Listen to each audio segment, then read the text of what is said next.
Uruguay, por permitirme la oportunidad de venir a conversar con ustedes, que yo creo que eso es lo más importante y lo más valioso que vamos a sacar esta noche. Yo quiero venir a conversar, a darnos cuenta qué tenemos en común. Una de las cosas que he estado compartiendo en redes sociales últimamente es que creo firmemente que los ciudadanos latinoamericanos vamos a poder lograr la unidad que nuestros políticos han fracasado en darnos en cuestiones políticas y en cuestiones económicas.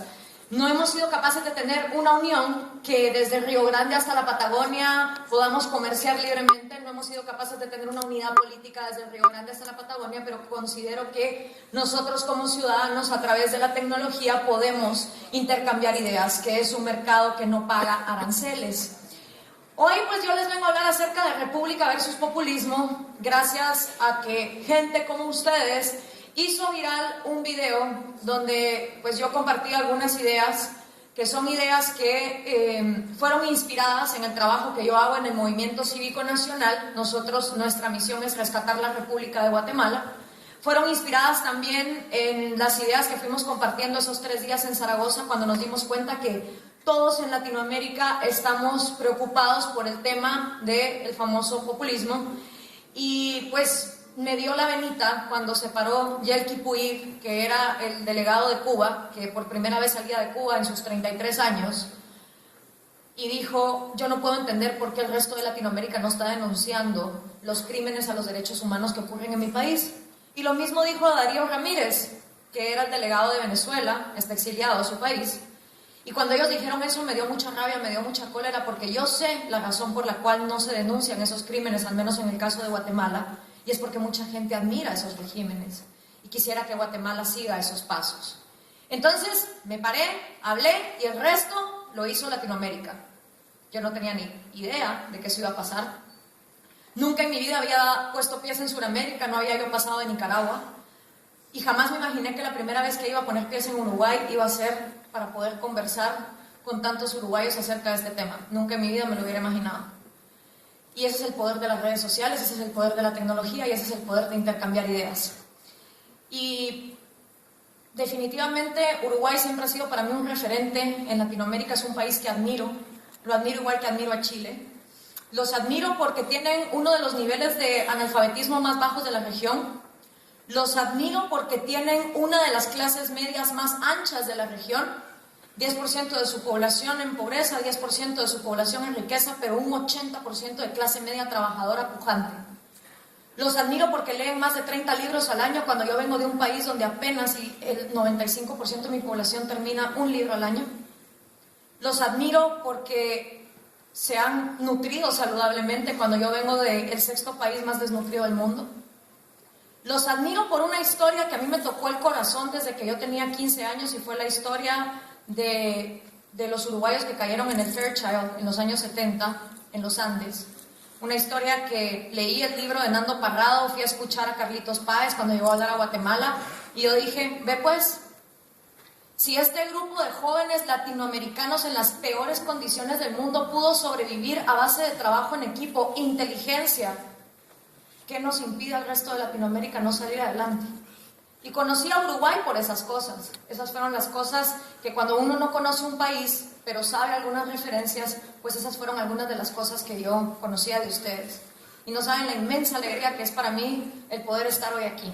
Aparte, por supuesto, de agradecer a todas las personas que hicieron esto posible, les agradezco a ustedes por estar tomándose su noche de domingo para que vengamos a conversar.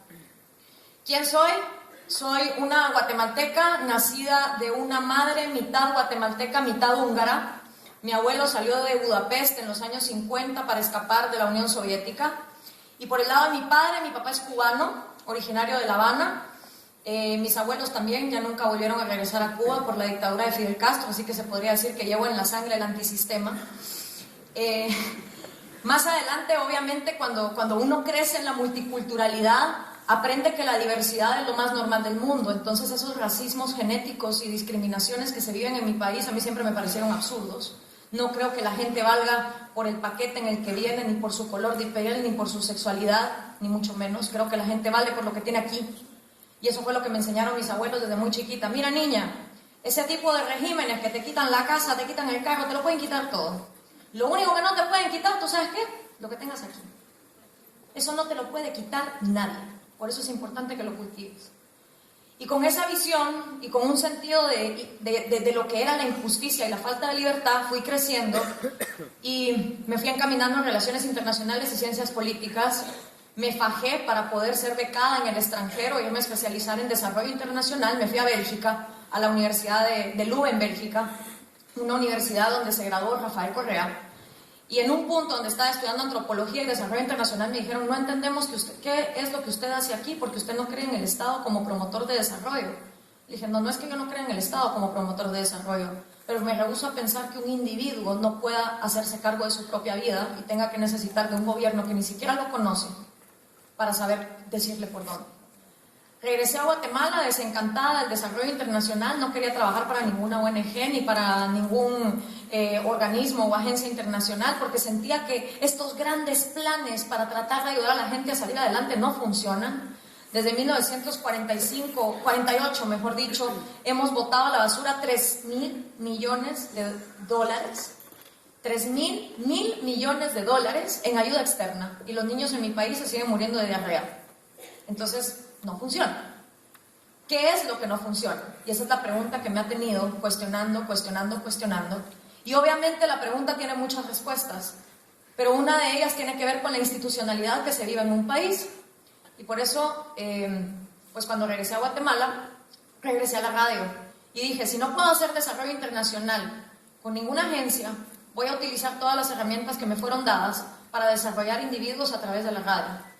Y desde el año 2010 es lo que he venido haciendo. Y ahora pues que trabajo en el Movimiento Cívico Nacional como directora de proyectos, doy charlas como estas en toda Guatemala, tratando de empoderar a la gente que ha sido manipulada por el populismo. Así que sin más, vamos a arrancar entonces. República versus populismo. Muchísimas gracias por estar aquí y lo que sí espero es al final podamos tener una conversación, que todo el mundo agarre el micrófono, la pregunta que me quieran hacer, yo estoy aquí para contestarla. Uno no viaja 12 horas para luego no poder platicar, eso yo creo que es lo más importante, así que arranquemos. Primero voy a arrancar por un punto en común, porque a pesar de que somos un montón de países de México hasta la Patagonia, algo que tenemos en común es España. Pero España no nos pudo dar lo que España nunca tuvo. Muchas veces se nos dice que cuando vinieron los españoles, Occidente nos fue dado. Occidente entendido como esta recolección de sabiduría grecolatina romana mezclada con cristianismo, que nos lleva a conceptos como libertad, individualismo, derecho, propiedad privada e institucionalidad. Pero yo me pregunto, y se lo preguntó también Ortega y Gasset en un libro que se llama La España invertebrada, que les recomiendo a todo el mundo leer, porque uno dice, ahora ya entiendo por qué somos como somos. Ortega y Gasset dice que España no nos dio nada de eso, ni individualismo, ni libertad, ni conceptos de propiedad privada, ni tampoco el concepto de productividad a través del trabajo, porque España no tenía esas cosas cuando vino a conquistarnos. España era semifeudal. España nunca logró consolidarse como una nación industrializada cuando vino aquí. El objetivo de los españoles que nos conquistaron eran tres: cristianizar, saquear y conquistar cuanto territorio fuera posible en nombre de los reyes. Entonces, bajo este concepto, la propiedad privada, el individualismo, no fueron temas que hayan sido impregnados en nuestra cultura ni en nuestra forma de pensar.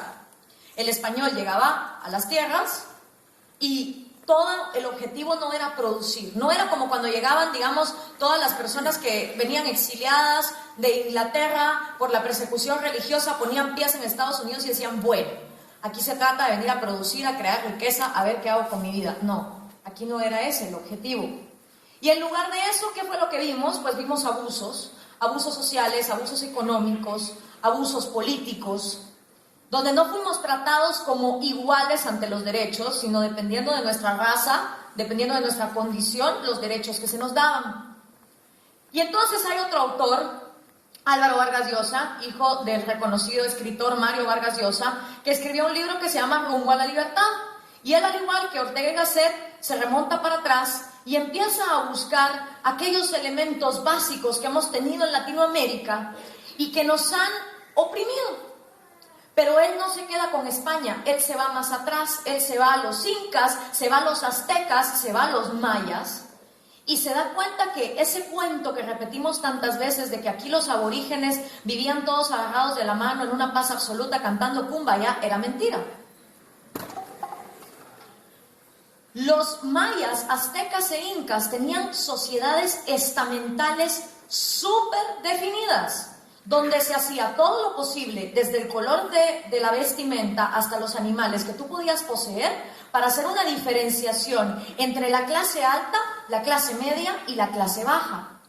Por eso le fue tan fácil a los españoles, cuando quitaron a los aztecas, cuando quitaron a los incas, el posicionarse ellos a reemplazar una estructura social que ya existía. Y entonces Vargas Llosa encuentra 5 principios de opresión en América Latina que han sido, como Bruce Willis en aquellas películas, duros de matar.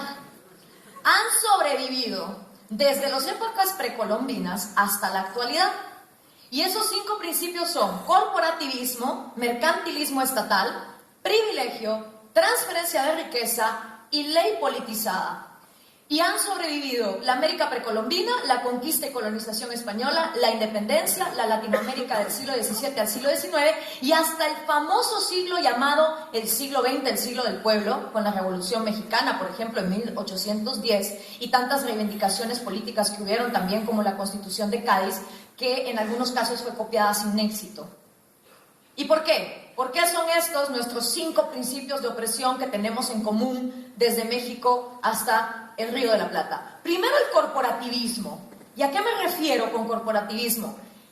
Es esta visión que el Estado tiene, muy corporativa, de pensar en nosotros como sociedad en grupos, no como individuos, sino como corporaciones. Estaban los famosos gremios que se creaban alrededor de las iglesias, el gremio, por ejemplo, de los herreros, de los carpinteros, y estos grupos determinados por su función se les daban respectivamente derechos diferentes para que unos pudieran tener propiedad privada, otros no, unos pudieran comercializar, otros no. Desde ese momento, los derechos de propiedad fueron dados a discreción en base a cuestiones absurdas, como tu raza, tus creencias o dónde habías nacido y qué tanta sangre española te corría por las venas. Y si no, gracias por participar, usted no tiene derecho a propiedad privada. Segundo, mercantilismo estatal. A mí me da risa cuando la gente dice el capitalismo neoliberal nos tiene como nos tiene en Latinoamérica. ¿Cuál capitalismo, perdón? ¿Qué país de México a la Patagonia ha tenido un libre mercado absoluto sin aranceles, sin privilegios oligopólicos, sin monopolios o sin trabas estatales? Menciónenme uno. Porque si entendemos capitalismo como libre mercado, deberíamos de entender que todo el mundo tiene el mismo derecho de comerciar, de competir, sin que se atropellen sus derechos por los de alguien más.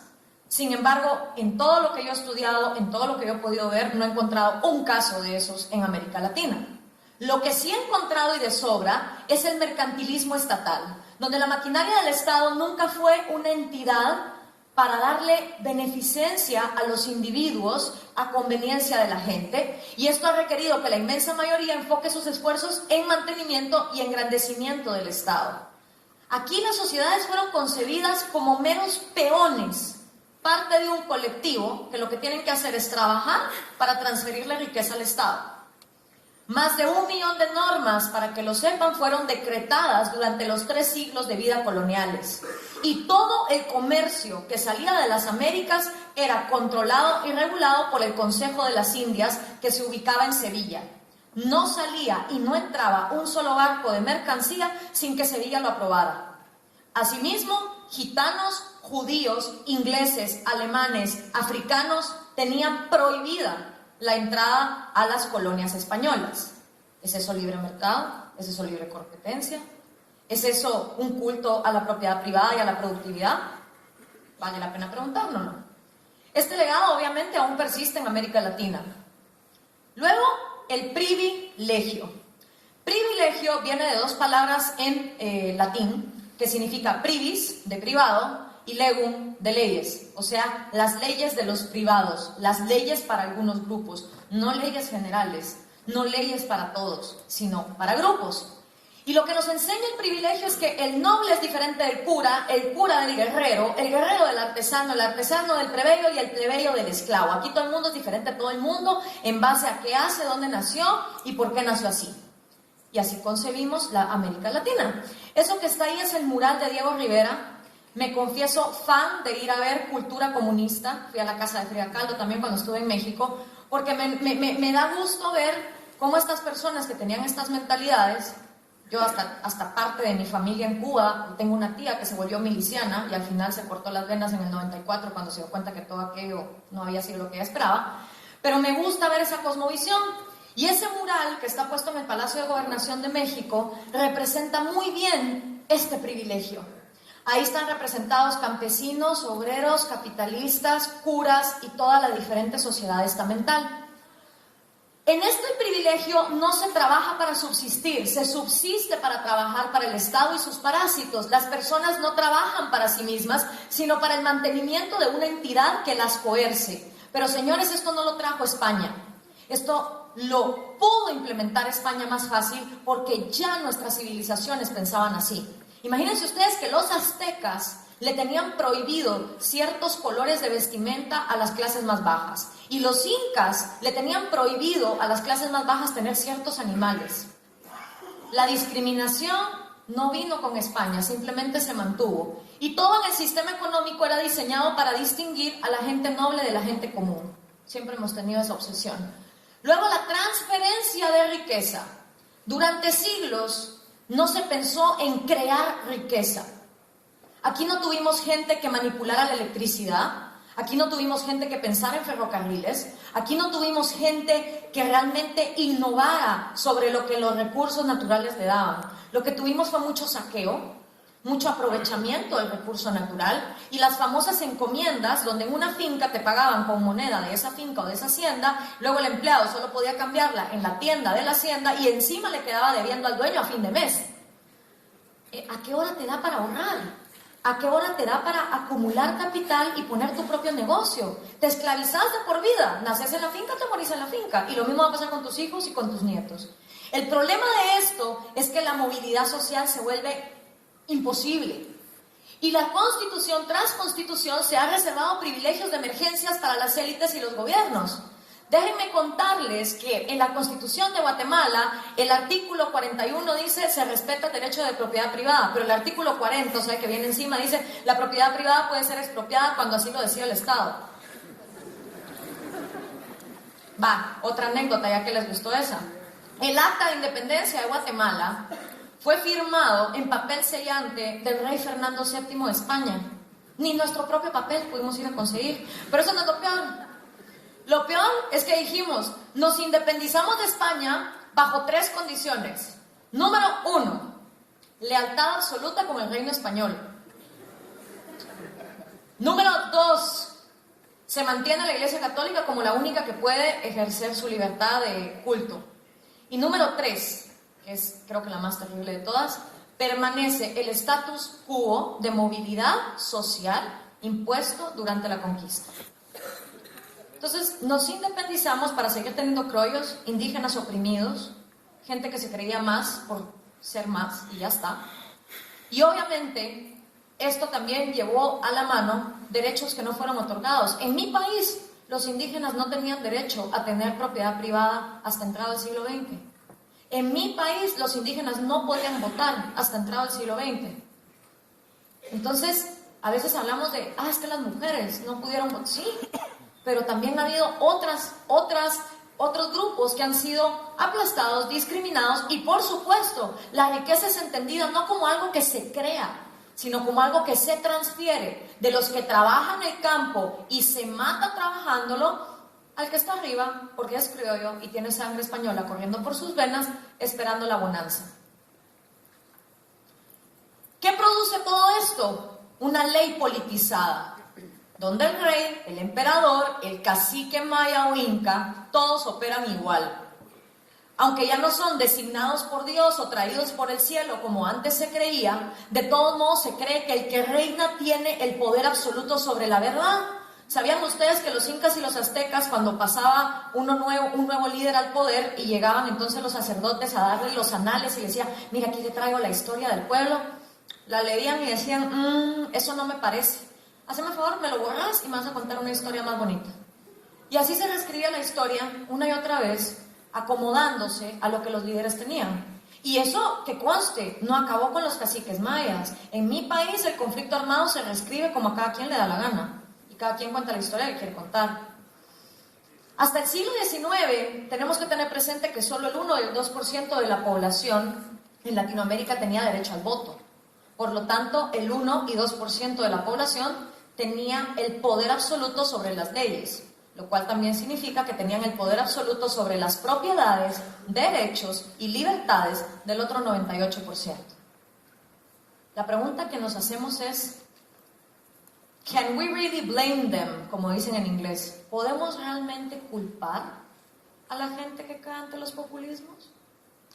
¿Conociendo este pasado? Los 5 principios de opresión y la república.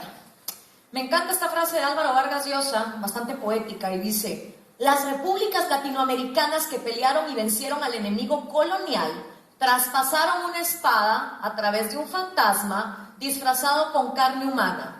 La espada atravesó, la carne humana sucumbió, pero después de la batalla y la furia, el fantasma colonial permaneció intacto. Para el momento en que la sangre se secó, el fantasma se había transformado en republicano.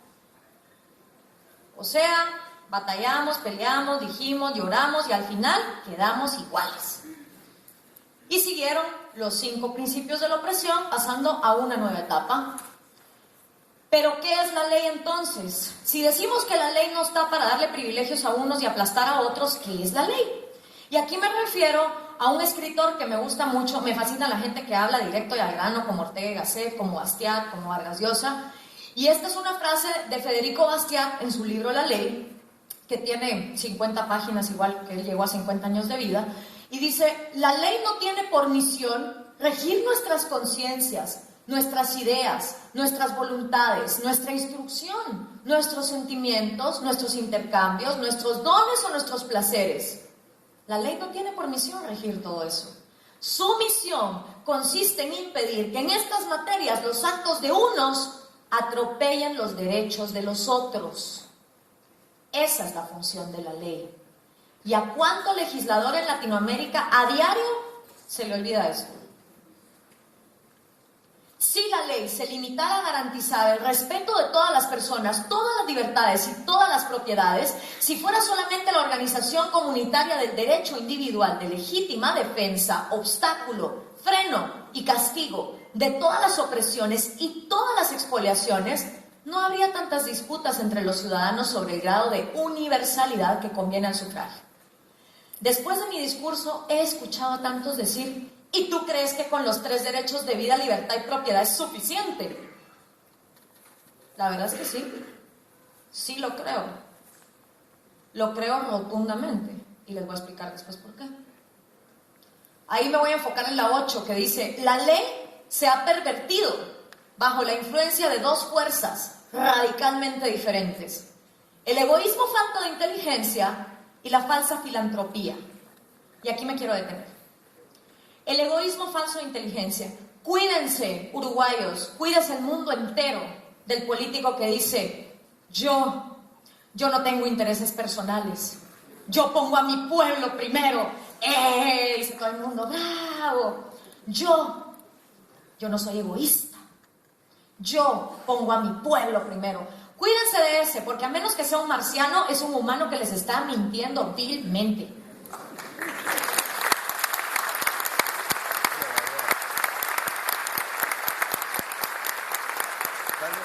Y les voy a explicar por qué. Porque somos egoístas por naturaleza. Somos egoístas por naturaleza porque realmente en nuestra genética, desde que nacemos hasta que morimos, necesitamos ser egoístas para poder sobrevivir. Todas las formas de vida, delfines, aves, mamíferos, reptiles, tienen ese instinto de supervivencia arraigado.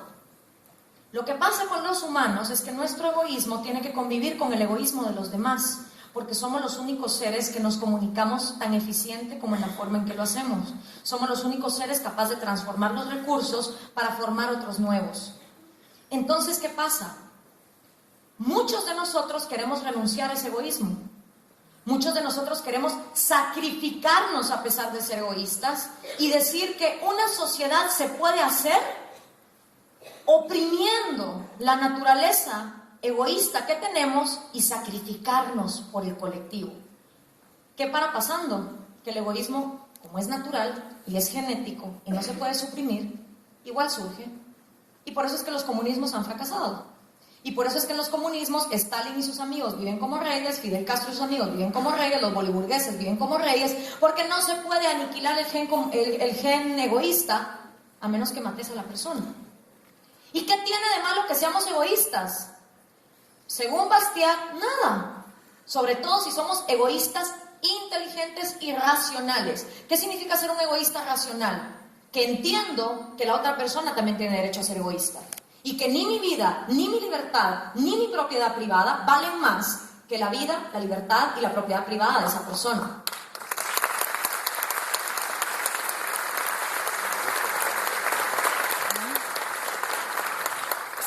Los egoístas racionales son personas que buscan que todo el mundo sea igual de egoísta en sus propios intereses para entonces tener una sociedad de individuos que pueden darle algo a su sociedad.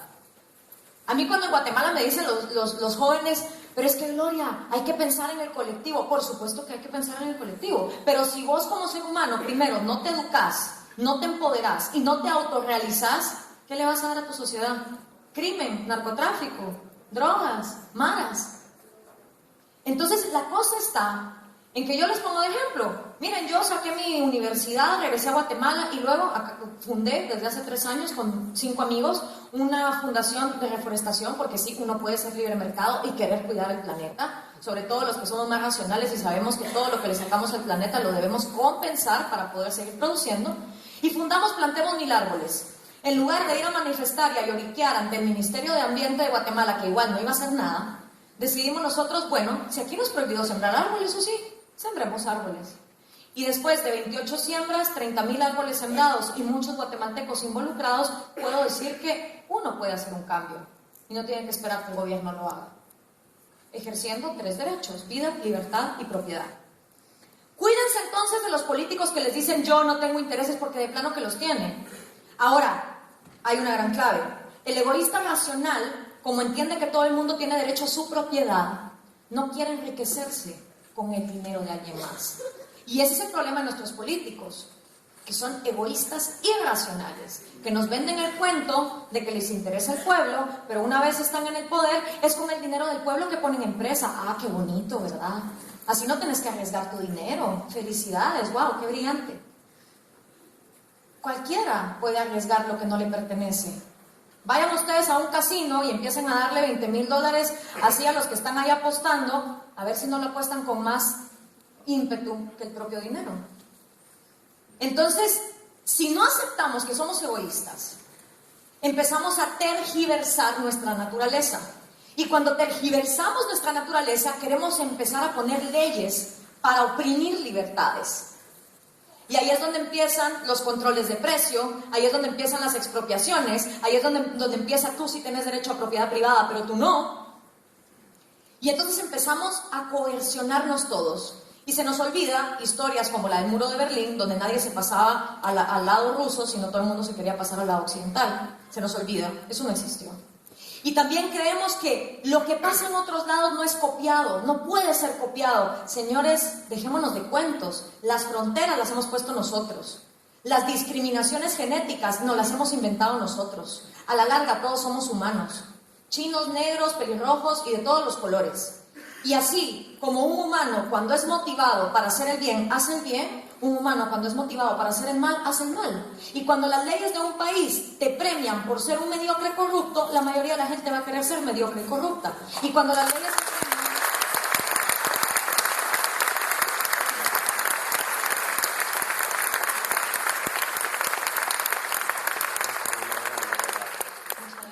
Más bonito ser interrumpido así que con la bocina de Zaragoza atrás. Y cuando las leyes te premian para ser una persona productiva, pues también te comportas así. Miren, libros como El hombre en busca del sentido de Viktor Frankl nos enseñan que la esencia mental del ser humano es la misma, no importa cuál sea nuestra creencia, nuestra identidad. Pero para eso nosotros como individuos tenemos que decir sí, ¿verdad? Es que al fin y al cabo debajo de la piel los esqueletos son todos iguales. Y cuando entendemos eso, entendemos que no se trata de copiar modelos, se trata de entender la naturaleza humana y en lugar de querer ir contra la naturaleza humana, buscar un sistema que haga que la naturaleza humana conviva en paz y en libertad.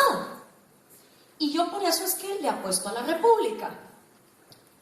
La ley ya no prohíbe, decía Bastiat en 1850 en Francia, sino prescribe. Reemplaza la voluntad propia y la incisiva propia por la voluntad y la incisiva del legislador. Ya no hace falta que los hombres consulten, comparen o prevean. La ley hace esas cosas por ellos. ¿Cuántos jueces no tenemos de, mire señor juez, pero aquí están las pruebas de que él es culpable? No importa, la ley es la ley y la ley dice que esto. Entonces, ¿para qué está ahí? Pintado para memorizar leyes y no tener juicio propio. Y a eso es a lo que hemos llegado. Y abajo dice, el gobierno voluntariamente se responsabilizó de todos los sufrimientos de la nación, de todos. El remedio que nos proponen es ampliar hasta el infinito el dominio de la ley. Pero si el gobierno, responsable de todo, no consigue elevar los salarios, socorrer a los menesterosos, indemnizar a los trabajadores, dotar de herramientas a todos los obreros, otorgar créditos gratuitos a todos los artesanos, espiritualizar y santificar el alma de los pueblos, y fracasa en todo eso, inevitablemente se desembocará en una revolución del pueblo descontento. Por eso, la mejor manera de evitar revoluciones es evitar que el Estado se responsabilice de todos los sufrimientos de la nación. ¿Qué pasa si un padre de familia le dice a su niño, si me sacas buenas notas, te voy a llevar al parque de diversiones? Y viene el niño y empieza a estudiar, papi, mira, ya, saqué buenas notas. ¡Buenísimo! Y no lo lleva al parque de diversiones. Al siguiente año, si sacas buenas notas y pasas el año, te voy a llevar al parque de diversiones. Y viene el niño y se esfuerza, y no lo llevan. ¿Qué pasa si al tercer año el niño vuelve a esforzarse y el papá no lo lleva al parque de diversiones? Le hace un berrinche terrible y en su vida vuelve a sacar buenas notas. Es lo que está pasando con los pueblos latinoamericanos. Los gobiernos prometen y todos decimos, bueno, vamos a hacer un esfuerzo, vamos todos a trabajar, todos a pagar impuestos, todos a ser mejores ciudadanos. Y cuando volteamos a ver, el gobierno se robó todo y cuando llegamos y decimos, ¿y mi parque de diversiones?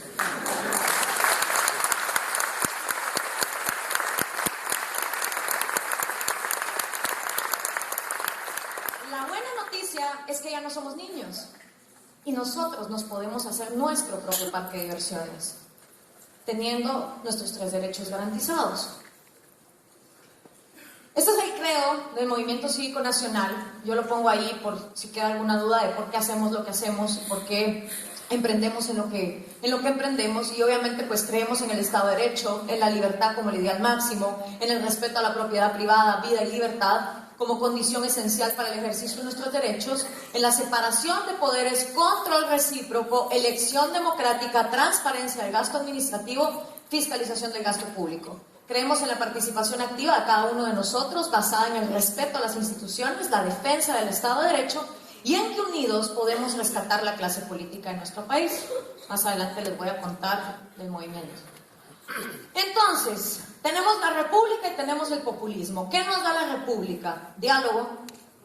Es básico y fundamental en una república que se argumente con ideas comprobables y basadas en la racionalidad. Y si la racionalidad nos dice que la naturaleza del hombre es ser egoísta, más nos vale aceptarla en vez de estarla tratando de cambiar a costa de vidas y a costa de masacres. Meritocracia.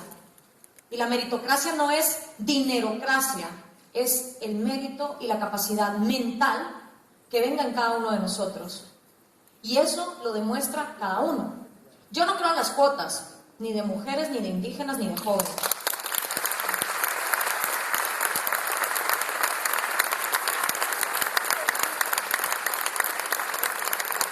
El paquete en el que me venga el político me es irrelevante. Yo lo que quiero saber es qué tiene aquí.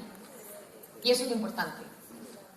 Es que mira, es tan buen tipo, es que qué guapo, voy a votar por él, dicen las señoras del mercado. Pero señora, ay, pero es que me cae bien tan simpático.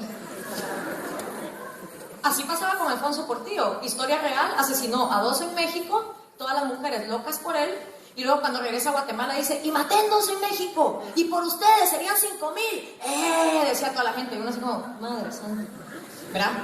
Entonces pasa. Ciudadanos empoderados, ahí no debería ser emparedado, debería ser empoderado, perdón. Vida, libertad y propiedad como los 3 derechos. Y esto es muy fundamental, el individuo como la minoría más pequeña. A mí me da risa la gente que dice, los derechos de las minorías. Bueno, empecemos con la minoría más chiquita, que es el individuo. No, derechos individuales, no. Perfecto.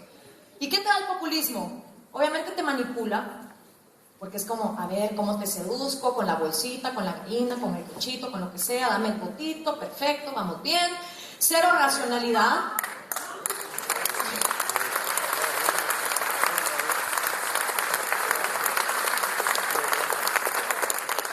Cero racionalidad porque no importa ni el cómo, ni el cuándo, ni con qué dinero, ni en cuánto tiempo. Esas preguntas son irrelevantes. Lo importante es, ustedes están mal porque hay otros que están bien, odiémonos todos, así gano yo. O sea, eso es lo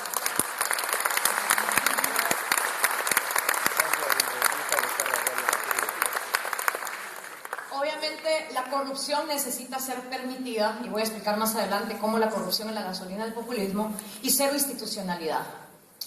Ahora, ¿por qué la insistencia con la república y por qué no insistencia con vida, libertad y propiedad?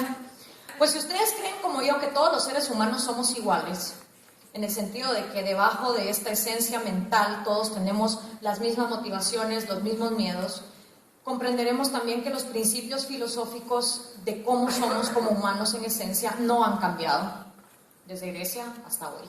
Puede que hayan sido más desarrollados, puede que hayamos descubierto un poco más de nuestro ADN, de cómo funcionan nuestras células, cómo funcionan nuestras neuronas, pero en esencia nos siguen importando las mismas cosas, seguimos amando, seguimos odiando, seguimos llorando, seguimos riéndonos y seguimos preguntándonos quiénes somos, a dónde vamos y por qué estamos aquí. Y los griegos se preguntaron estas cosas y tenían serios problemas con la democracia, como yo dije en el video. La democracia para Aristóteles y para Sócrates tenía un problema fundamental y empezó cuando en Grecia se empezaron a exigir más privilegios. Los griegos entendían que cuando uno nace con su vida, porque obviamente estás vivo, entonces en el momento que estás vivo tenés derecho a que nadie te mate, ya estás vivo, lo lograste. La segunda es tu propiedad. Y tu propiedad, lo dije en el video y lo vuelvo a repetir, empieza con tu cuerpo y con tu mentalidad. Porque tu propiedad no solo son tus cosas materiales, es todo lo que tú acumulas de conocimiento, de sabiduría, de memorias, todo eso constituye tu propiedad. Y por supuesto tu libertad para expresarte, tu libertad para actuar, porque de nada te sirve estar vivo, tener propiedad, si encima te esclavizan y te ponen una cadena con una pelota de hierro y no te dejan moverte. Entonces, ¿a dónde vas y cómo vas a poder llevar a cabo los proyectos de tu vida? Pero pasó en Grecia, pasa en Latinoamérica y pasa en todos lados. Empieza un grupo descontento por algo y empieza a pedir necesidades transformadas en derechos. Educación, salud, vivienda. Ahora la Declaración Universal de Derechos Humanos quiere meter el Internet como derecho universal al que todos tenemos o deberíamos tener acceso. Y la pregunta fundamental que se hicieron los griegos fue, bueno, y si usted me pide derecho a la salud, y acá me piden derecho a la vivienda, y acá me piden derecho a la educación, ¿qué va primero? Porque si los pongo a ustedes y su derecho a la salud primero, les estoy diciendo a ustedes y a ustedes, ciudadanos de segunda clase, pobres, ellos vienen primero. Si el derecho a la vestimenta de ustedes lo pongo por encima de ustedes y ustedes pasan a ser ciudadanos de primera clase. Y si en medio de eso ustedes me piden otro derecho y digo, sí, hay que renunciar a la propiedad de ellos y ellos para dárselo a ustedes pasan a ser ciudadanos de primera clase. Entonces los griegos se dieron cuenta de un problema fundamental.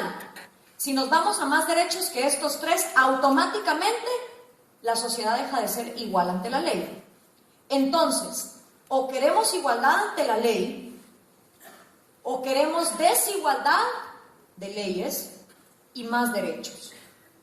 La mayoría de naciones en América Latina hemos escogido este camino, porque no nos gusta ser libres, porque no nos gusta hacernos responsables de las consecuencias de nuestros actos, y porque siempre ha habido grupos que se las han visto muy bien a la parte del gobierno para legislar acorde a lo que necesitan. Entonces los griegos vieron ese problema fundamental y dijeron, bueno, Ahí está la encrucijada, cada quien que decida. O somos todos iguales ante la ley, pero eso sí, la igualdad ante la ley se restringe a estos 3 derechos. O decidimos que queremos más derechos, pero entonces no digamos que somos iguales ante la ley, no seamos así hipócritas. Una o la otra. Y por lo mismo, se dieron cuenta que las 3 formas de gobierno también se degeneraban. Monarcas en dictadores, aristocracias en oligarquías que solo gobiernan para ellos y sus privilegios, y democracias que se degeneran en demagogias, donde ya la mayoría se divide en colectivos y cada uno empieza a exigir privilegios por encima de los demás. Entonces dijeron, madre, no solo la democracia tiene problemas, sino que encima, no importa si es uno, pocos o todos, la cosa va para mal. ¿Qué hacemos? Y entonces empezaron a preguntarse cómo encontrar un balance social entre las pasiones de la mayoría y las virtudes de la minoría. ¿Cómo asegurar la libertad como ausencia de dominación? ¿Cómo diseñar un sistema que promueva la igualdad estructural y no la igualdad material? Y llegaron a la conclusión de que la república era la clave. Un gobierno mixto, donde tenés representado a cada uno, como yo digo en el video, el monarca en la forma del presidente, el parlamento representando a la aristocracia, pero ya no solo a la aristocracia, parlamentos como el de ustedes, bicamerales, por ejemplo, tienen una parte del Senado donde hay intelectualidad, donde se debaten ideas, donde se debate la ciencia, la economía, etcétera, y una Cámara de Comunes donde también está representado el trabajador, la clase media, el carpintero, el herrero, el maestro, el artesano, etcétera. ¿Cuál es el objetivo? Que estos dos dialoguen, que estos dos tengan un debate de ideas y se llegue entonces a legislar para respetar el derecho de todos los grupos. Y por último, la democracia. Y la democracia entendida como un teléfono a través del cual el gobernado le dice al gobernante, disculpa, pero eso que estás haciendo no va conmigo. Entonces lo vas a cambiar. Porque aquí ya no vivimos en monarquías, donde por sangre vos tenés el derecho absoluto. No. Entonces, la república, con 3 pesos y contrapesos y un sistema judicial eficiente, logra que haya un balance en estos 3 poderes y que estos 3 poderes también se equilibren. Calificación de los gobernantes es clave y por eso es que entonces la rotación del poder, aspirar a que los mejores gobiernen, la meritocracia también es clave, y una ciudadanía activa y participativa en las decisiones públicas, que también es clave, y eso se nos olvida, porque creemos que vamos a votar y bueno, Dios país, ahí te veo dentro de 4 años, que te gobiernen bien y nos vamos. No, no podemos hacer eso. Tenemos que ir a votar y luego vigilar todos los días. Y entonces, ¿por qué el populismo es la contraparte de la república? Porque el populismo no entiende que el gobierno está para arbitrar libertades. El populismo no entiende la concepción de un Estado como alguien que está para dirigir a la sociedad, sino lo entiende como que el gobierno es la causa y el efecto último de todo lo que sucede en la sociedad. Usted existe para su gobierno, usted existe para que el Estado bolivariano, como le quieran poner, subsista, para unirnos todos ante la revolución y la causa. Y uno se pregunta, bueno, ¿y cómo sabemos que cada individuo quiere la misma revolución, la misma causa, y por qué todos deberíamos de querer la misma? Los populistas basan su discurso en la dicotomía de pueblo y antipueblo. Nunca nos dicen quién es pueblo y quién es antipueblo, porque no es como que pasen una lista con todos los ciudadanos diciendo, bueno, aquí les va la lista del pueblo, aquí les va la lista del antipueblo. No, solo son 2 conceptos que no nos dicen absolutamente nada, más que nos justifican odios irracionales entre nosotros para decirnos, hay un lado que está bien y hay un lado que está mal. Entonces, bajo esta concepción donde nadie sabe en qué lado está, el pueblo representa el sumo de las virtudes. El pueblo nunca se equivoca. O sea, a mí me dan ganas de decir, bueno, ¿y dónde vive el pueblo? Como para ir a tocar la puerta y preguntarle qué piensa. El pueblo es desinteresado, siempre. Excepto que sean láminas, fertilizantes, gallinas, pero desinteresado. Honrado, inocente y dotado de un instinto político infalible.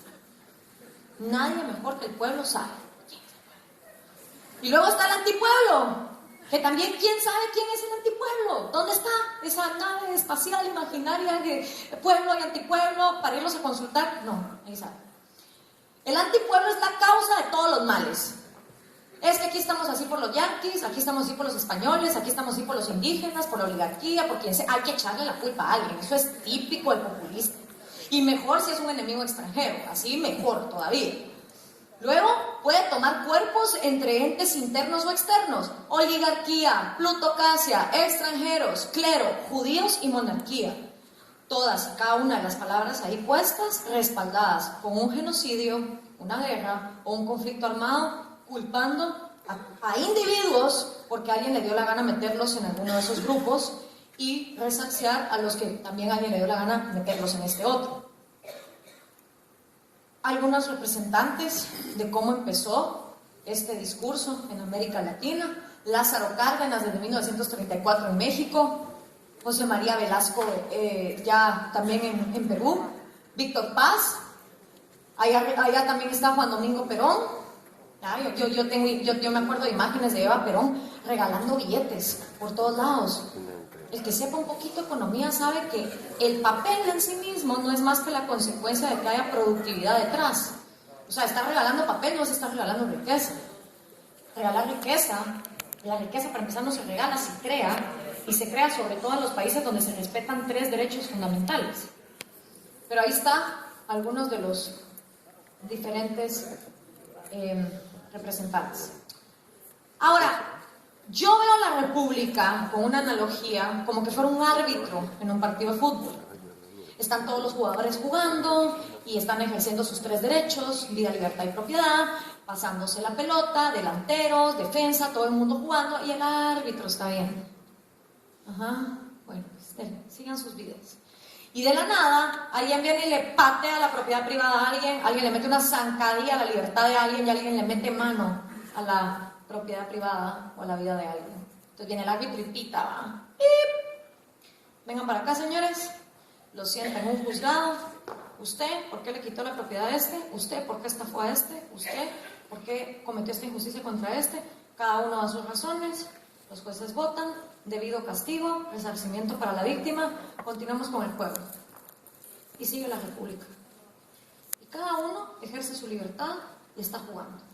Así es como la República, o por lo menos una analogía que me sirve a mí para explicar qué significa gobierno para una república. Un árbitro, donde cada uno usa sus libertades. Mientras que para el populista, el gobierno no es el árbitro. El gobierno es el árbitro, el portero, el delantero, el defensa, el que vende las gaseosas, el público, el dueño del estadio.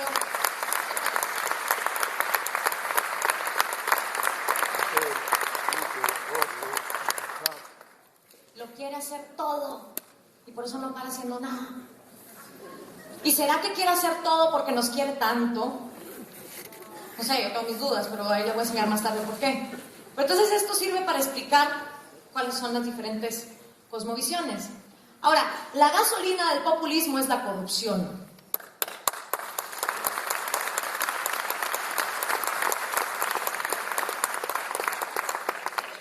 Lo dije en Zaragoza y lo repito esta noche, es una frase de Mariano Grondona que usamos en el movimiento cívico que dice: el populismo ama tanto a los pobres que los multiplica.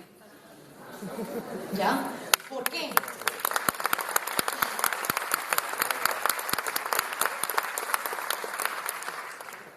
El populista no te quiere sacar de la ignorancia ni la pobreza, porque en el momento en que lo hace, llega con la gallina y tú ya no la vas a sacar de eso. Y entonces él va a tener que educarse. Y él va a tener que venir con mejores propuestas. Y eso qué aburrido. Y ahí le voy a explicar una teoría de por qué creo que eso pasa. El populismo necesita de la corrupción porque necesita ingresos ilimitados para maquillar que produce todo lo que puede producir y que regala todo lo que puede regalar.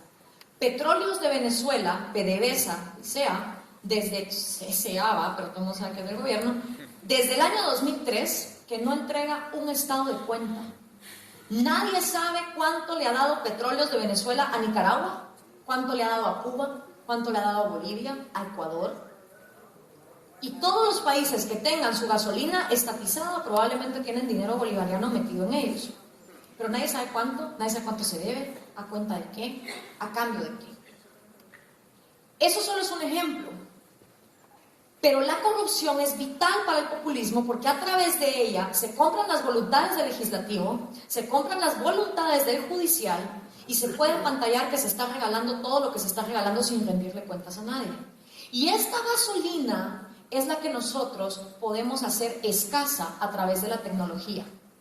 A través de la tecnología nosotros podemos enseñar estados de cuenta, promesas incumplidas, casas, yates, helicópteros, haciendas, expropiaciones y todo lo que está sucediendo. Y decir a través de la tecnología todo lo que está pasando.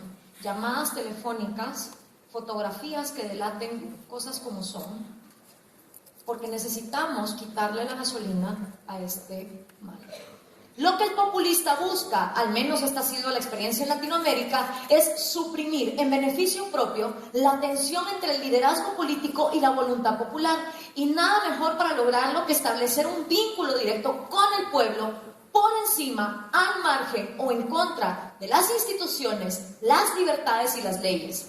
¿Cuántas veces ustedes no han oído decir a un político: a mí las instituciones me las paso por el arco del triunfo, yo soy del pueblo? Y el pueblo no dice. A mí las libertades de los pocos no me importan, yo soy del pueblo. Y el pueblo. Y luego, ¿quién es pueblo? Y el populista se apodera de la palabra y fabrica la verdad oficial. Una vez investido en intérprete predominante o único de la realidad, el populista aspira a encarnar esa verdad total y trascendente que las sociedades no encuentran, aunque a menudo aspiran a ella en un estado laico. Por eso muchos populistas adoptan símbolos religiosos y transmiten un mensaje de salvación. O sea, yo tengo un candidato que dice: yo soy el enviado de Dios para salvar a Guatemala. Y digo yo: ¿dónde está Dios? Para irle a preguntar por qué él. Y que me lo garantice nada más, así que se lo dijo de verdad, o si se lo está inventando, que también me lo cuente.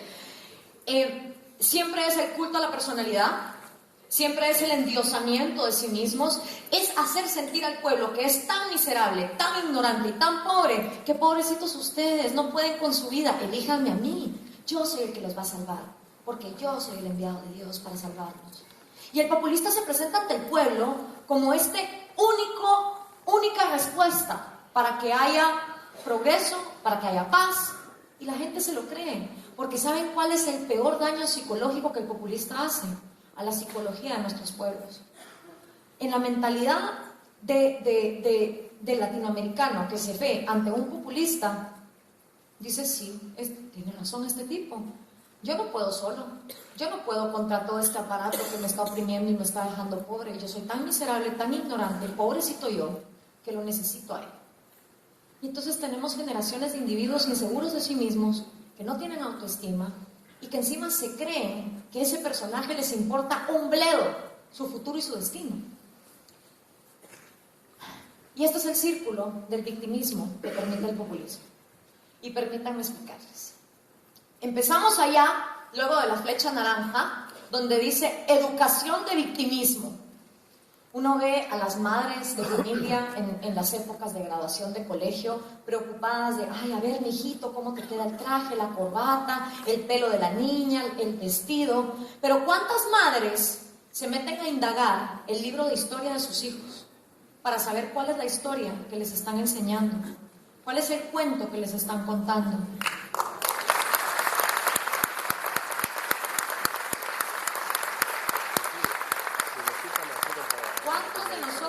Paguemos por una educación o paguemos por los impuestos para que nuestros hijos reciban una educación pública, nos sentamos con la maestra a decirle: a ver, señora, ¿cómo así que lo único que les enseñan de la conquista es que Cristóbal Colón vino y la Niña, la Pinta y la Santa María? ¿De qué le sirve saber eso?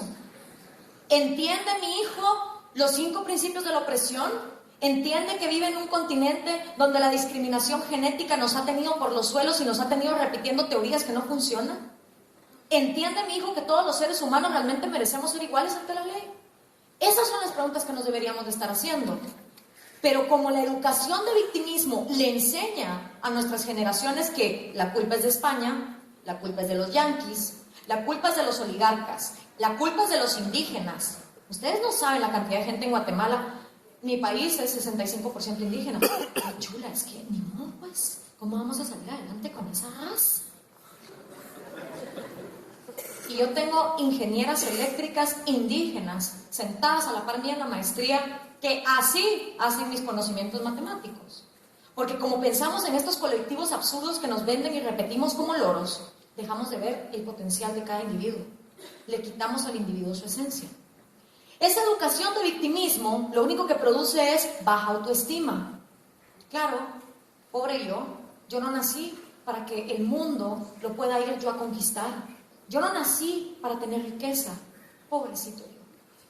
Y como pobrecito yo, soy inseguro de mí mismo. ¿Y qué pasa con la gente insegura? Es incapaz de tomar decisiones.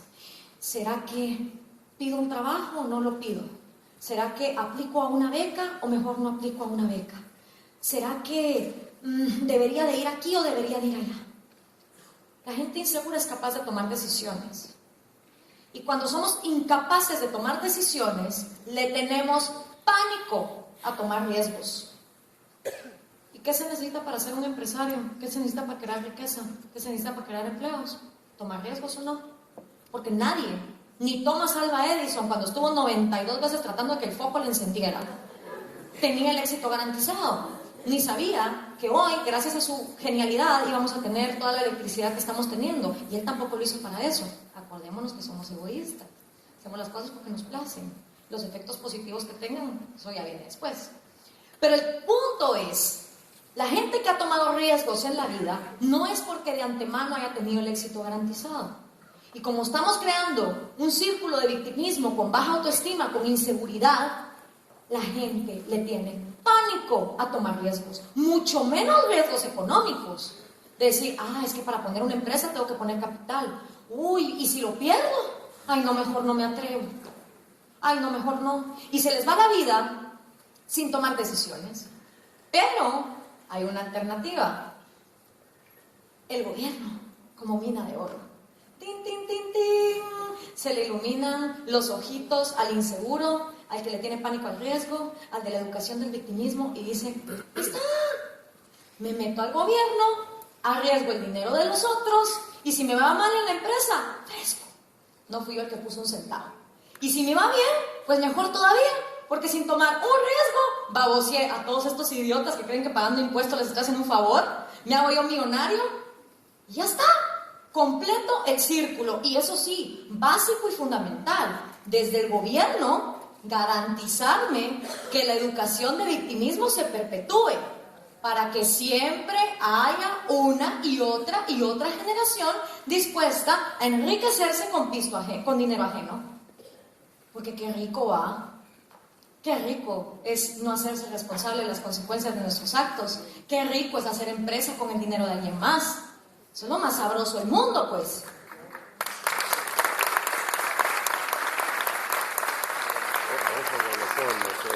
Este es un círculo mental.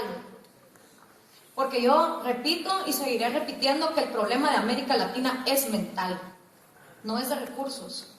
Somos una de las porciones de la tierra más ricas en agua, en minerales, en fauna, en flora.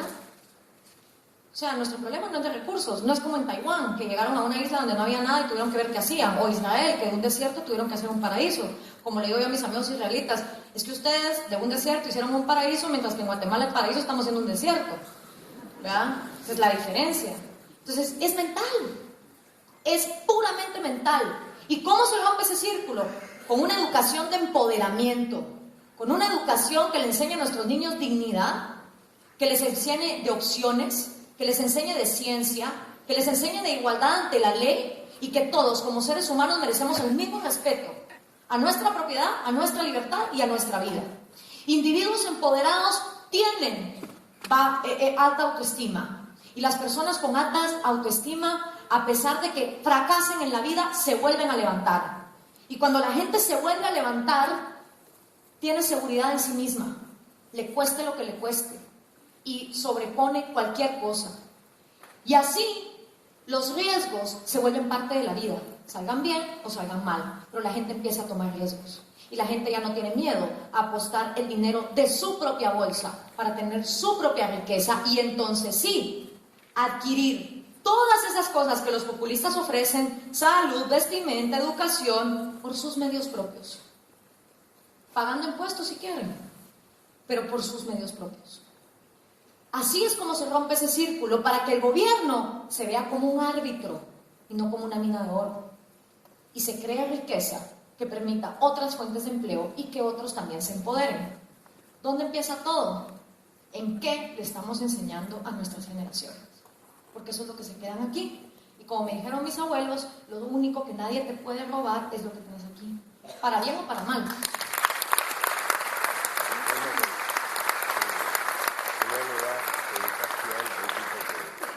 El planeta, esta pelota azul flotante, ha existido con los mismos recursos, la misma cantidad de agua, la misma cantidad de oro, la misma cantidad de plata. Algunos animales se murieron, otros han venido, pero al fin y al cabo con vida. Pero el planeta, esta pelota que conocemos, ha sido la misma desde que había dinosaurios, cuando empezamos a existir nosotros como cavernícolas, hasta hoy. ¿Qué ha cambiado? ¿Qué ha hecho que una pelota con la misma cantidad de recursos se haya ido transformando? Esto es lo que ha hecho que de cavernícolas que apenas si podíamos encender fuego, hayamos pasado a lo que hoy somos. Artistas, poetas, músicos, arquitectos, científicos, publicistas, abogados, de todo. Es esto. Pero el planeta en sí ha sido el mismo. Más que un otro meteorito que nos ha caído de vez en cuando, pero lo mismo. Se nos olvida. Se nos olvida que lo que tenemos lo hemos transformado gracias a esto. Y claro, con eso viene la responsabilidad también de cuidarlo. Esa es la pirámide de Maslow. La pirámide de Maslow nos enseña que hay pasos en la vida para poder uno autorrealizarse. Las personas que no tienen que comer, pues difícilmente se van a poner a filosofar. ¿Una república? ¿Una monarquía? ¿Una democracia? Pues no, si uno no tiene comida, no le podemos pedir a la gente que se ponga a filosofar. Y por eso es que cae responsabilidad en la gente que sí hemos tenido oportunidades en darlas a conocer, bajar a tierra los mensajes, porque otra cosa que han hecho nuestros líderes es ponernos unas leyes complicadísimas, un sistema que nadie entiende. Leer una ley en Guatemala es lo peor, se los juro. Uno agarra eso y empieza a tachar el palabrerío innecesario y luego de 20 hojas está tache. Ya entendí lo que esta ley quiere. Y luego leyes redundantes. Hagamos ley para el femicidio. Bueno, y no hayas prohibido matar. Sí, pero para no matar mujeres. Hagamos ley antimaras. Pero las maras lo que hacen es asesinar y robar y eso no está ya prohibido. Sí, pero es que las maras son un problema grave. Y entonces tenemos un aparato burocrático de 340,000 funcionarios públicos en un país de 14 millones.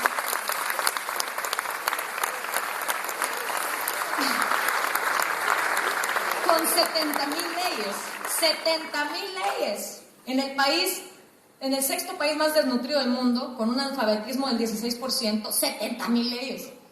No, hombre, simplifiquemos las cosas. Hablemos de política para la gente que vive a causa de las decisiones políticas, que somos todos. Y eso es la clave. Si sabemos que nuestras poblaciones no tienen su pirámide de Maslow completa para llegar a la autorrealización, también comprenderemos por qué el mensaje populista cala.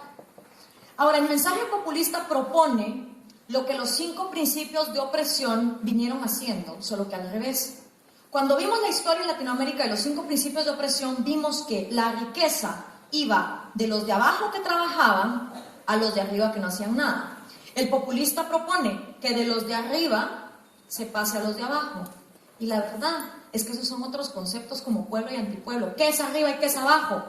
No hay nada de eso. Hay una población horizontal que está dispuesta a producir y trabajar o dispuesta a robar dependiendo de lo que las leyes le motiven a hacer. Entonces, si no nos funcionó de abajo para arriba, ¿por qué creemos que nos va a funcionar de arriba para abajo? Es absurdo. Son ciclos que repetimos una y otra vez, y lo único que vamos haciendo es cambiando de élite. Y los que antes estaban abajo, cuando están arriba son igual de abusivos, y luego los botan, y luego vuelve otra vez, y así, una y otra vez. Eso no nos va a llevar a ningún lado.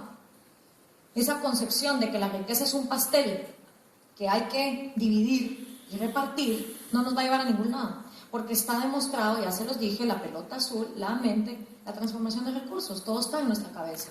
Entonces, aquí está el votante, y el votante se pregunta cada 4 años, cada 5 años, cada 6 años, dependiendo de qué le toque, ¿por quién voto?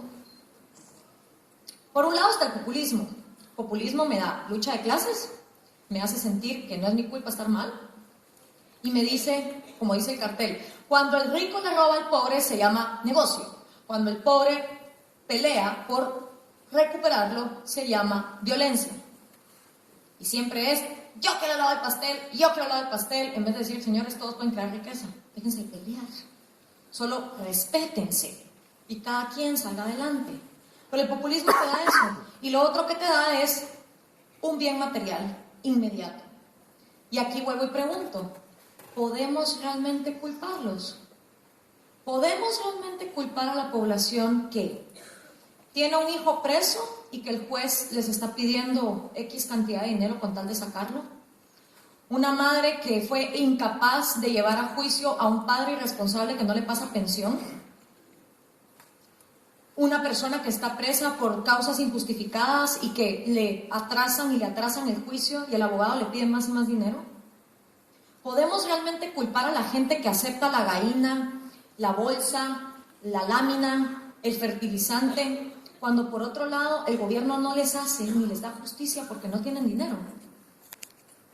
Yo me pongo en esa mentalidad y digo, si tengo a mi hijo en la cárcel, el juez no me lo quiere sacar y estos desgraciados siempre roban, pues por lo menos les voy a aceptar la lámina, pues, les voy a aceptar el fertilizante, lógico, la gallina, lo que sea, por lo menos algo les saco. Esa es la mentalidad.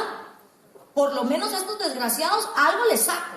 Igual van a robar, igual no me van a hacer caso, igual no me van a dar justicia, pero algo les saco. Realmente, esa pirámide, y sabiendo perfectamente que la mayoría de la gente no la tiene hasta arriba, el también apostar a que el que uno no tenga la plata en la bolsa que uno quisiera, no quiere decir que uno tenga impedida la cabeza como para poder pensar en un mejor futuro. Yo le apuesto a eso. Y entonces, el reto es llegar con la señora que tiene los dos trabajos, que el marido que se le fugó nunca le paga la pensión, que está tratando de sacar a sus hijos adelante, sentarle y decirle, a ver señora, ¿cómo le explico yo que si usted le acepta la bolsa, la gallina o el fertilizante a este gobernante, está bien, usted va a tener su bolsa, su gallina y su fertilizante, pero dentro de 16 años su hija también se lo va a tener que aceptar, y luego su nieta? Porque lo que al populista le conviene es que gente como usted se multiplique para que sigan votando por él. Entonces, señora, ¿cómo yo le explico que si usted vota por una república, usted lo que va a tener son instituciones? ¿Qué? Mire pues, justicia. ¿Ya? Justicia. Para que cada vez que a usted le roben, para que cada vez que a usted le estafen, para que cada vez que a usted no se le respete un derecho, haya un debido proceso. Y entonces usted me está queriendo decir que con eso entonces yo puedo, como la Cantinflas, ¿verdad? Usted me está queriendo decir que entonces yo con eso yo puedo venir y poner un juicio en contra de mi marido ese que se fue a los Estados Unidos y me dejó bien fregada. Sí. Y entonces, señora, con un sistema de debida institucionalidad, cuando usted se suba a un bus ya no la van a matar por un teléfono celular. Cuando usted camine por la calle va a tener la tranquilidad de que no va a ser violada. Cuando usted vaya a sacar un trámite burocrático, va a tener la garantía de que no le van a pedir más dinero para sacárselo más rápido, porque de eso se trata la institucionalidad. Pero para eso usted me tiene que votar por una república. ¿Y sabe qué va a ser lo más bonito? Que usted hoy necesita un chancho, usted hoy necesita una gallina, usted hoy necesita un fertilizante, pero con las oportunidades que garantiza un sistema de seguridad y de justicia, tal vez su hija pueda llegar a la universidad, tal vez su hija pueda llegar a ser un médico.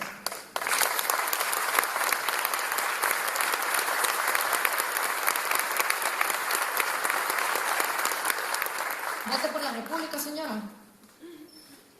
Y yo creo que en Latinoamérica hay gente que, a pesar de que no tenga la plata, a través de la tecnología, pudo ver un mensaje que yo tiré y concordaron con que tal vez la república sí pueda que funcione. Tal vez confiar en el individuo más que en el gobierno pueda que funcione. Tal vez el querer un árbitro en vez de un papagobierno que nos chinee pueda que funcione. Puede ser, no sé. Dependerá de todos y cada uno de nosotros y de nuestra mentalidad. ¿Cuáles son los pasos que un populismo empieza a dar? Primero, empieza el odio social. Es vital para el populista que la sociedad se deteste, para primero que deje de haber caridad. La caridad siempre es privada. Lo otro es extorsión a mano armada, pues, o sea, el venir y, como yo le digo a la gente, qué bonito y qué cómodo, o sea, tú votas para que un gobierno haga la caridad que tú no estarías dispuesto a hacer. ¡Qué barbero, pues! Entonces, lo primero es que la sociedad se odie para que empiece a haber menos flujo de misericordia entre nosotros, y empiece a haber rencores, y empiece a haber discriminación, ya no nos hablemos, nos empecemos a detestar. Empieza ya la gente a no querer dar dinero para ancianatos, empieza ya la gente a no querer ayudar a los animales, empieza la gente a desinteresarse por el medio ambiente, todo es odio. Y nos enfrascan en un tema económico. Y realmente es irónico, porque dicen que los liberales somos materialistas, pero los que se pasan hablando todo el día de la materia, cómo quitarla y cómo repartirla, son ellos.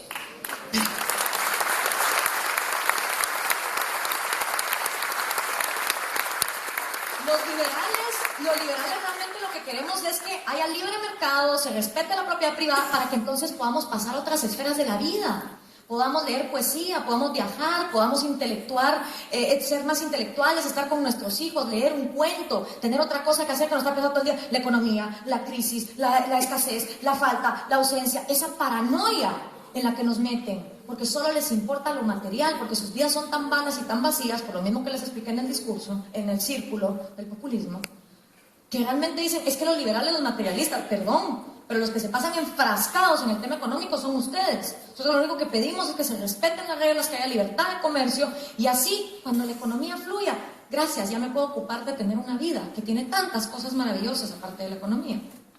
¿Ya? Entonces, ese es el reto en el movimiento cívico nacional. Después del odio, el populista empieza a ganar elecciones, porque empieza a prometer lo incumplible. Les prometo un puente, aquí no hay río, no importa, les prometo el río.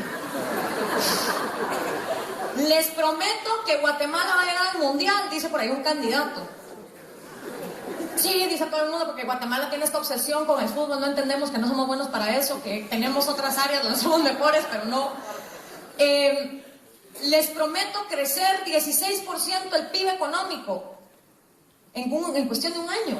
¿Quién? Pero ni los chinos, que vienen planificando su economía desde los años 70. Entonces empiezan todas estas promesas absurdas a través de las cuales accede al poder. Una vez en el poder, legislativo. Ese es el primer ataque. En el legislativo no puede haber oposición, no puede haber diputados que digan, perdón, pero ¿cómo así que vamos a empezar a expropiar? Perdón, pero ¿cómo así que vamos a empezar a cerrar medios de comunicación? No, eso no conviene. Entonces, dos cosas. Llamás a todos los diputados y pasás cuanto se pueda a nuestro partido y que haya transfugismo masivo, o los mandamos a matar, que ha sido el caso también cuando asesinan a algunos diputados, o gustosamente los invitamos a renunciar por una módica cantidad de dinero, o cualquiera de estas opciones. A la larga el resultado es el mismo, tener un legislativo donde la mayoría sea del ejecutivo y empiezan a pasar las leyes que les da la gana, tal cual aztecas, incas y...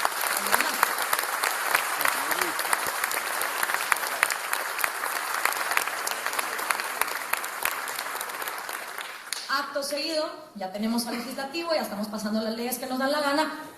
Pero tenemos que ir tras el Poder Judicial. Porque, y si hacemos todas las leyes que nos dan la gana y nos cachan que estamos robando, va a venir el juez y me va a meter en la cárcel. Entonces compremos jueces. Y empiezo otra vez la llamadera. Mira, ¿quieres ser magistrado de la Corte Suprema de Justicia? Perfecto, pero entonces tenemos tal y tal condición. Y empiezan los jueces a ser comprados. Entonces, bueno, así es como el populista se va armando en todo el estadio, así es como se convierte en portero, defensa, delantero, así es como va poquito a poco. Y entonces, ya tengo ejecutivo, ya tengo judicial, ya tengo legislativo, pero me falta la prensa, porque si la prensa empieza a decir que yo estoy robando, no. Empecemos a expropiar medios de comunicación, me empiezan a pasar leyes, aquí va a ser prohibida la libertad de expresión, aquí va a ser prohibida la libertad de prensa.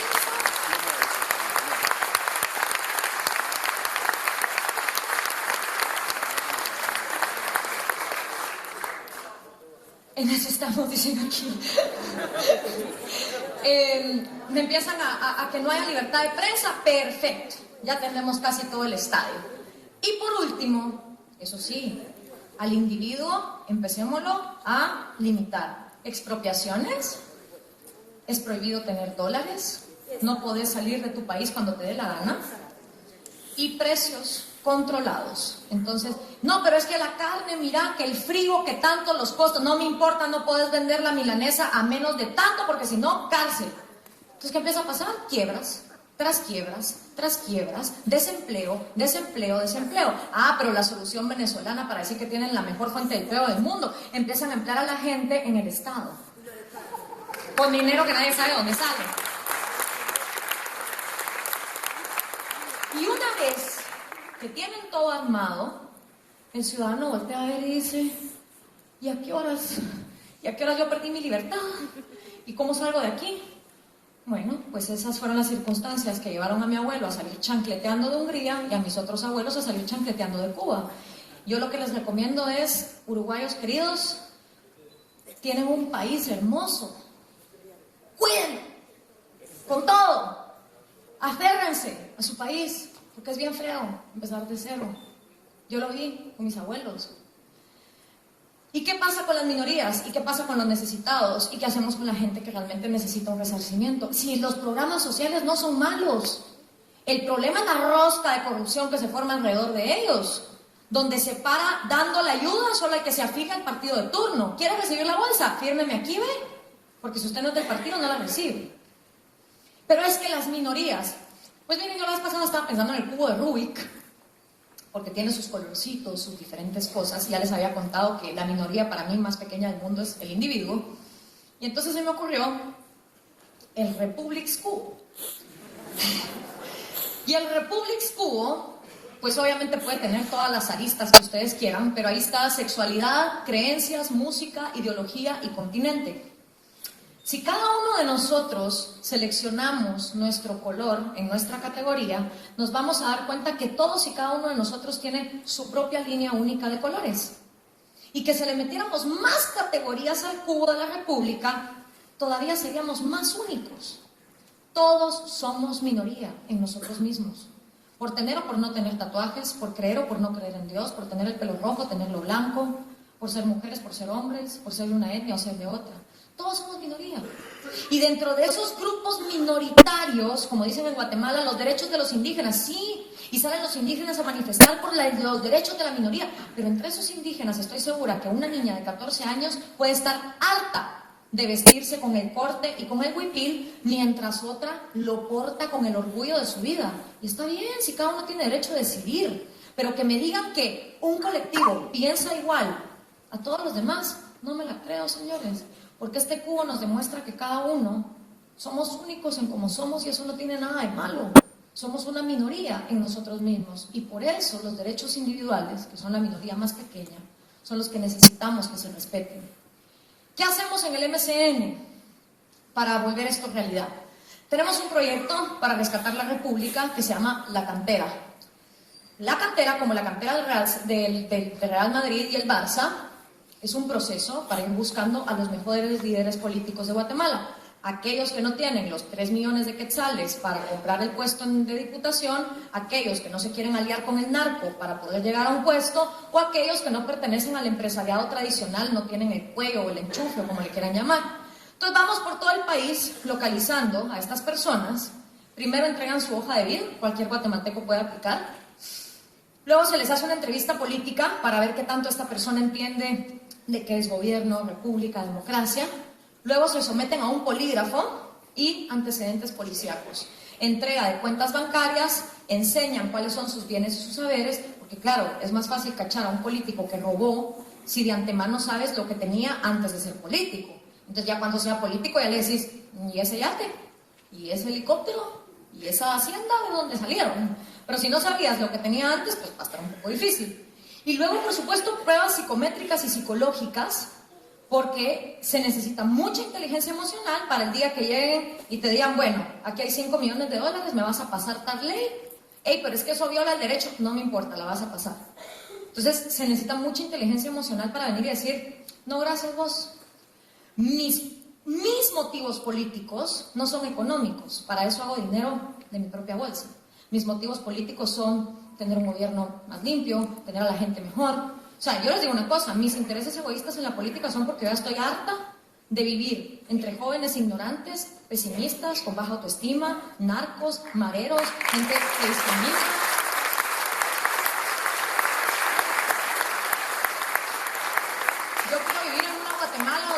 caminar con mi teléfono celular y hablar tranquilamente desde la zona 1 hasta la Avenida Las Américas sin que me asalten ni me maten.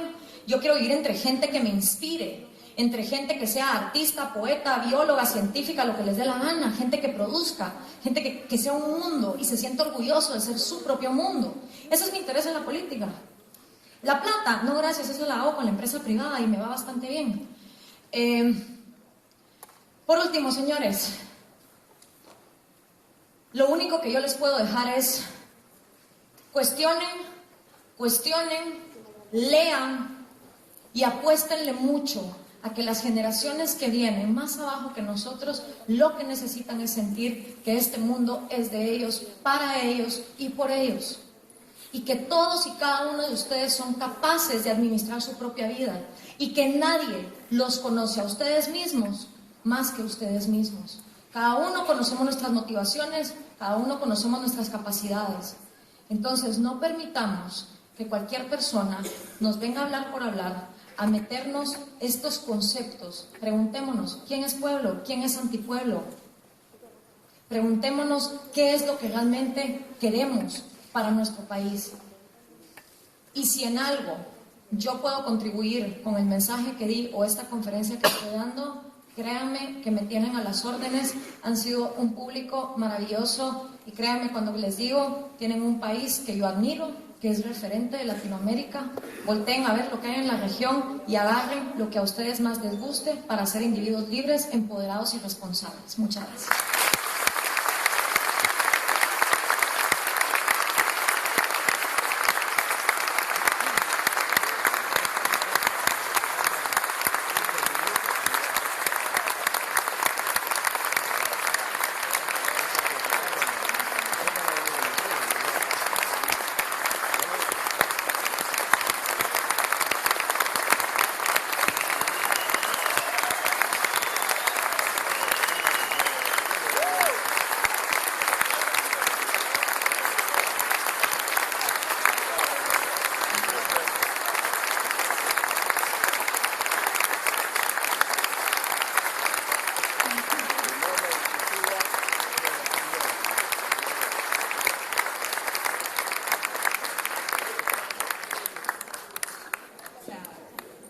Ya no hay enamorado que pueda sacarme una sonrisa ni sonrojarme de estas maneras, pues.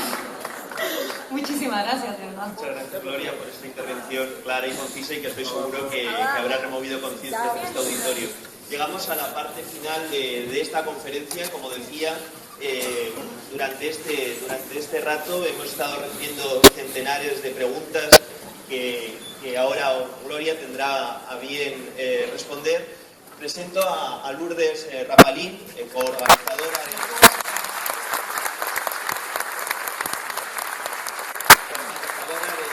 esta conferencia, presidenta de la ONG Mujeres Exitosas, una organización comprometida con la mujer, con su éxito laboral, personal y profesional, y todo tuyo. Bueno, buenas noches a todos. Muchas gracias por haber acompañado en este proyecto. Hace 3 semanas pensábamos que podía ser una locura invitar a Gloria a venir a Uruguay. Gracias por haber aceptado la invitación, Gloria.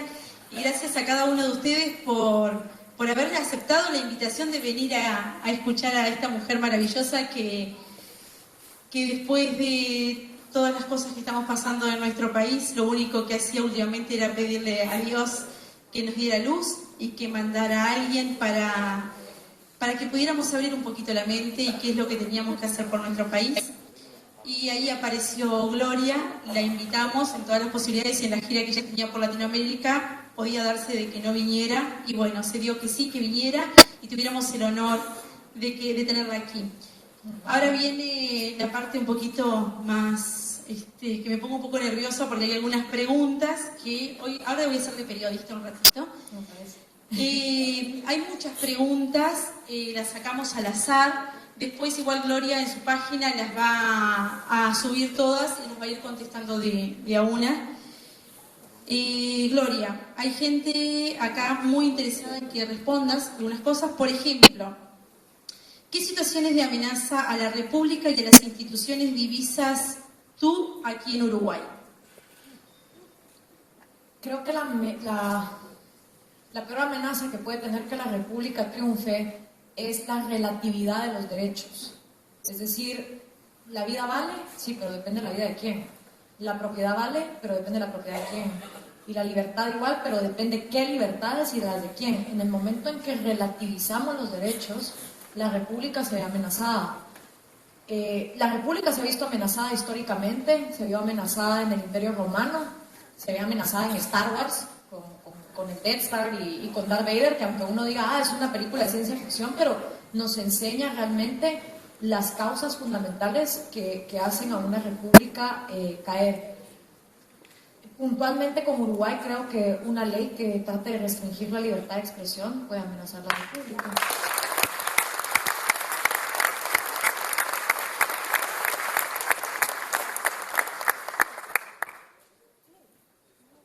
Bien. Gloria. No voy a nombrar, porque le afirman a las preguntas, pero no lo voy a nombrar. Gloria, ¿ves al Frente Amplio Uruguayo como un partido clásico populista por sus políticas sociales y formas de comunicación? Tenés que sentirte en la libertad de que si alguna de las preguntas no querés responderla, podés decir o porque no lo sabes o porque preferís.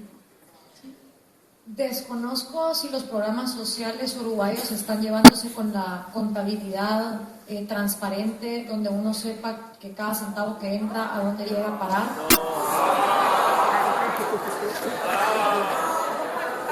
Creo que, o sea, nuevamente, los programas sociales existen en todas partes, pero lo que los hace republicanos o no republicanos es la transparencia con lo que los mismos se hagan, si el gasto realmente está justificado, y eso es lo que los ciudadanos debemos vigilar. O sea, si nosotros somos los que estamos poniendo el dinero, que no se nos garantice a dónde está llegando.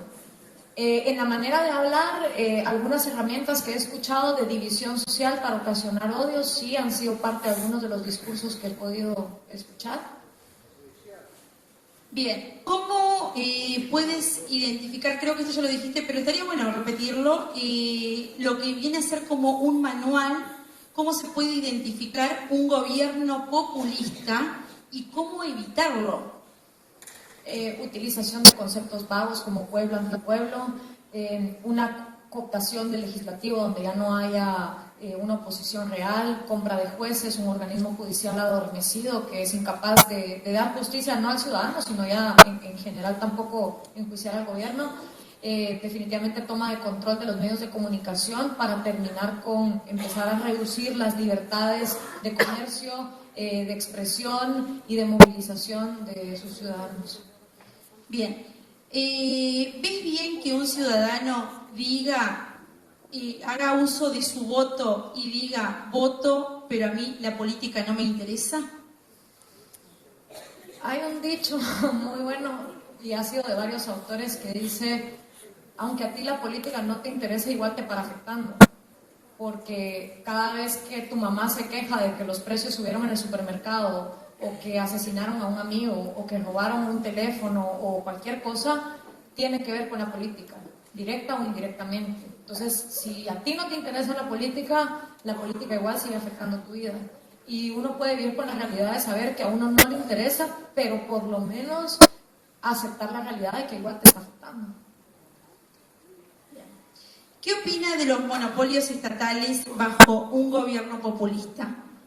En general pienso que los monopolios anulan el instinto de competitividad, y en lugar de hacer que la competencia se vuelva de a ver quién tiene el mejor producto al precio más barato, la competencia se vuelve a ver a quién opaco, a quién aplasto y a quién no dejo comerciar para yo sí poderlo hacer. Entonces, sean monopolios estatales o sean monopolios privados, creo que aniquilan las posibilidades de creación de riqueza en otros por el beneficio de unos pocos. Bien, la última pregunta que vamos a hacer esta noche, ¿por qué sería tan importante mantener la República y en qué me favorece como ciudadano? Si tú buscas y tú sostenés que tú como individuo tenés derecho a vivir la vida que tú proyectes para ti mismo, y si tú reconoces que tu vida, que tus libertades y que tu propiedad valen lo mismo que vale para otro tener esos, te conviene defender la República. Si a ti no te gusta que te metan en colectivo, si a ti no te gusta que te encasillen, si a ti no te gusta que se usen prejuicios en contra tuyo, te conviene una república. Si a ti lo que más te interesa que un gobierno te dé es seguridad y justicia, te conviene una república.